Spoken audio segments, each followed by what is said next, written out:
Avec le temps, j'ai souvent entendu des histoires qu'on se disait toujours pour faire peur au monde, selon la fin du monde, selon les prophètes de malheur. Tout comme Nostradamus qui a prédit un paquet de choses. Moi, j'ai moins suivi l'actualité de Nostradamus, mais dans un sens, il y a des choses qui m'ont toujours frappé dans ses propos, dans ses dires à lui. Un peu comme après le dernier pape que nous aurons dans la religion catholique, au fait, le pape, là, sera un pape noir. Mais lorsqu'il disait ça, Nostradamus, ne s'agissait-il pas de la couleur de la peau de la personne? C'est ce que moi j'ai pensé premier coup. Quand j'entendais cette phrase, mais voyons, comment ça, que ça dérange qu'il soit noir, tu sais. Au fait, non, un président noir, autant qu'un président blanc, tu sais, quand on parle des gens, tes gants sont pas si blancs que ça, tu sais, en voulant dire que tu as toi aussi des torts. Mais lorsqu'on parle d'une noirceur, on parle de quelque chose de plutôt ténébreux dans le cas. Si on regarde le Vatican, il y a des choses qui se passent en bas du Vatican qui est un peu...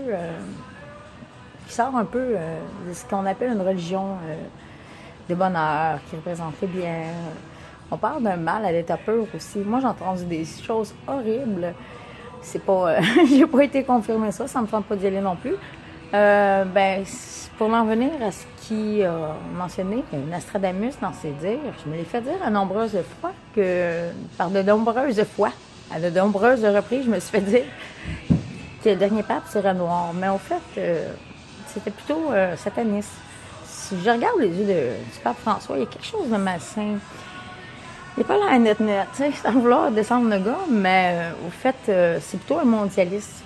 Puis, depuis que le pape François est là, puis même que je pourrais dire, même avant Benoît XVI, là, qui est venu, on dirait, mêler les cartes là, dans la religion, je sens quelque chose de malsain dans cet homme.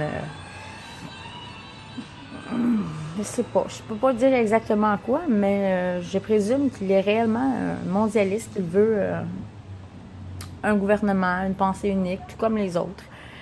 Et ce qu'il avait dit, Nostradamus, concernant que le dernier pape sera noir, ça nous explique un peu le passage qu'on vit présentement dans une espèce de délire sanitaire où on voit toutes les entreprises du Québec sacrer son camp et les gens qui ne comprennent pas comment ça qu'ils mettent l'économie du Québec à terre, ils devraient penser à l'argent, ils ne comprennent pas pourquoi les gouvernements sont comme ça. En fait, c'est pas compliqué, hein? Ils sont corrompus jusqu'à moi, alors ils ont accepté de l'argent de mondialistes afin de mettre notre économie à nous à terre pour pouvoir avoir deux classes moyennes, pas deux classes moyennes, pour que la classe moyenne, excusez-moi, disparaisse. On se retrouve avec les pauvres et les riches. Bon, on sait que les pauvres vont sûrement devenir des esclaves et les riches, c'est normal, comme d'habitude. Par contre, moi, je refuse de vivre dans un monde comme ça. J'ai goût de prendre mes clics et mes claques, mon backsack et sacrer mon camp de cette société maladive.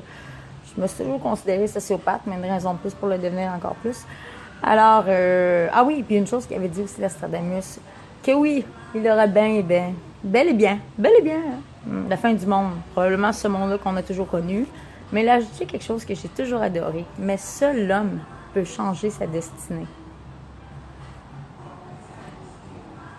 C'est toi qui dois changer ton destin.